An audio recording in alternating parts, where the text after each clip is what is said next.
ng hidwaan.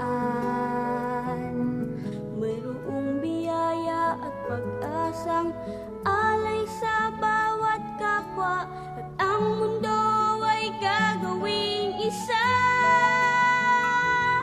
O ating pasalamatan ang Ama, Anak at Espiritu, kaisa ni Maria'y aawit. Buksan ang puso at mga mata sa biyayang sa ating dulot niya. Kahit iba't iba, isang pamilya, walang lang magbibihag sa puso ng bawat isa.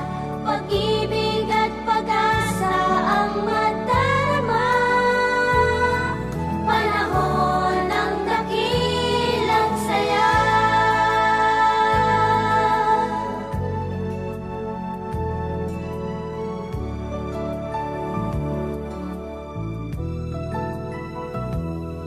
Manalangin tayo at magpuri sa Diyos na naglalang, nagdulot ng biyaya sa mundo.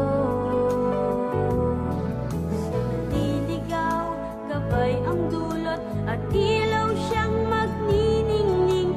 Pag-ibig ng Diyos ang daramhin. O ating pasalamatan ang Ama, Anak at Espiritu, kaisa ni Maria'y aawit. Buksan ang puso at mga mata sa biyaya